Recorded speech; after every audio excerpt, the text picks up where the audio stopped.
Large surface area पे उसको बंदे जहाँ को पे भी आपको जहाँ पेन भी है। ज़रूरत है, अगर किसी को आर्थराइटिस है, उंगलियों में दर्द है, तो वो हमें माइक्रो एपी पंक्चर करके वहाँ स्टिंग्स देती हूँ।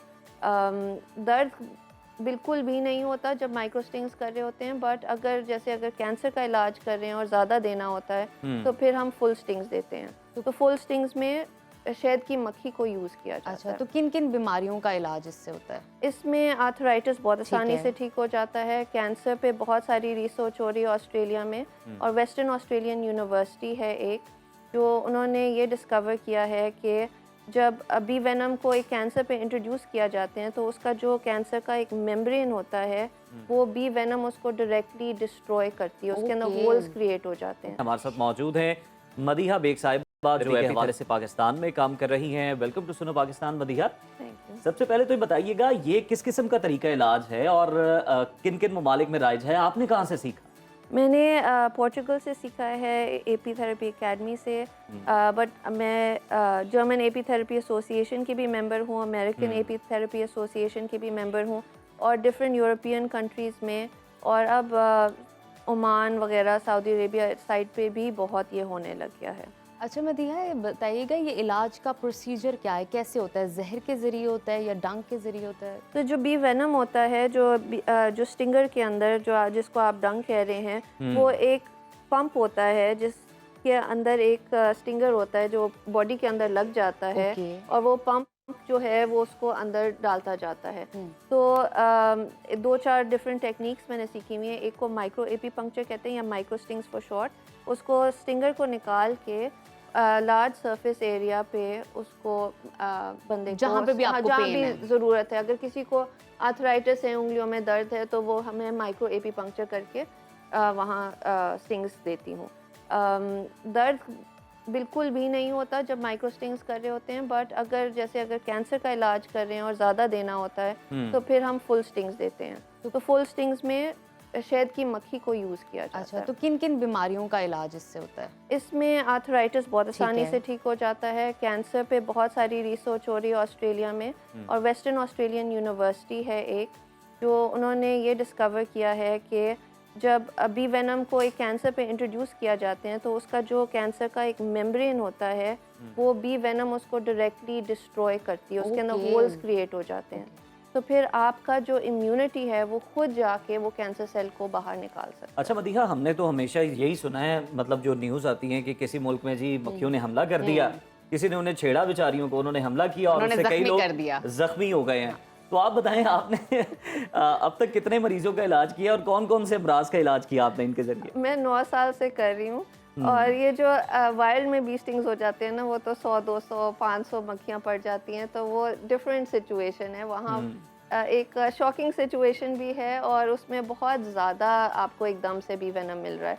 जब मैं शुरू करती हूँ तो शुरू में एक माइक्रो स्टिंग से करती हूँ, और फिर उसको आहिस्ता आहिस्ता बढ़ाते चले जाते हैं। तो नेक्स्ट टाइम में भी हम 1 करेंगे, फिर हम नेक्स्ट टाइम 2 या 3 करेंगे।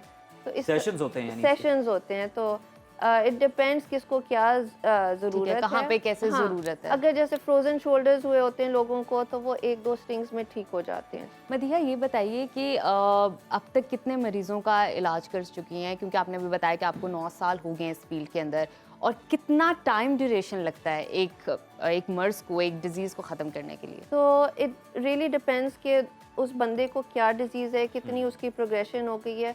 कुछ ऐसे लोग भी हैं जो एक स्टिंग से उनकी नी ठीक हो गई है, और कुछ लोग ऐसे भी हैं they had to come to me के 5 महीने भी लगते हैं। ठीक है। तो बट ऑब्वियसली 5 महीने भी जाके नी रिप्लेसमेंट से बेहतर है कि आपका अपना नी वो बिल्कुल। बेहतर काम कर रहा हो। फ्रोज़न शोल्डर्स मैंने देखा है, अगर बंदा यंग है, फिजियोथेरेपी कर रहा है या जिम गोइंग है, तो वो 1 या 2 स्टिंग से ठीक हो जाते हैं, एंड ओल्डर पीपल कोई 8-9 सेशंस लग जाते हैं। तो इट रियली जस्ट डिपेंड्स कि क्या बीमारी है, और as far as it goes कि कितने किए हैं, अब 9 इयर्स में मैंने काउंट तो याद भी किए हैं, नहीं है। मुझे याद भी नहीं मदीहा, है। ये बताएं कि किस बीमारी, कौन सी वो खास बीमारी है या स्पेसिफिक हम अगर कर लें तो उसके इलाज में ये बहुत ज़्यादा मौसर साबित हुई?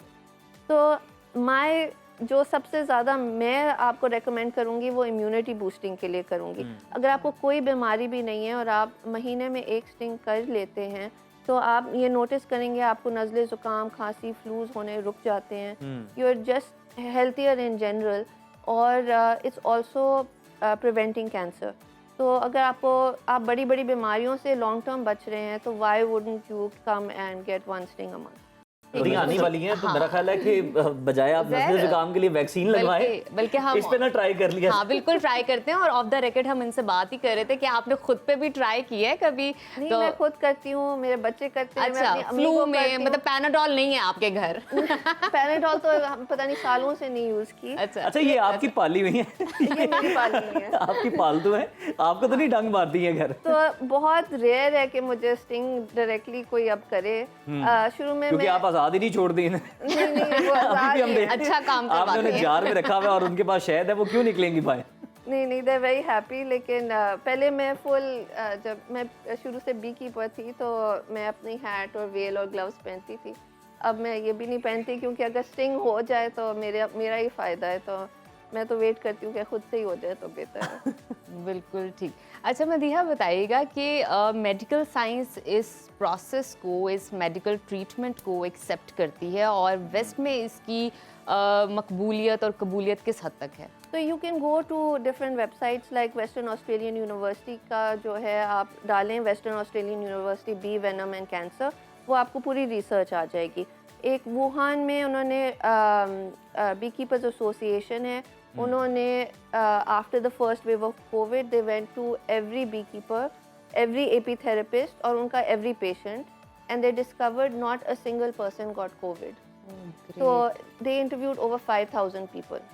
ठीक है, तो ये सारी चीज़ें ऑनलाइन अवेलेबल हैं। डरावनी चीज़ें भी अवेलेबल हैं कि ओहो बी काट जाएगी तो आप मर जाएंगे, लेकिन ये इस तरह नहीं है। I have an EpiPen on hand, ठीक है, एंटी हिस्टामीन्स होती हैं। मैं हमेशा एलर्जी टेस्ट करती हूँ पहले, और फिर अगर एलर्जी टेस्ट पास हो जाए बंदा, फिर हम थेरेपी करते हैं। ऐसे नहीं है कि बस अब मक्खियाँ छोड़ दी। तो मदीहा, अगर खतरे की बात नहीं है तो आप इस जार में हाथ डाल सकती हैं? हाँ डाल सकती हूँ, ये देखें।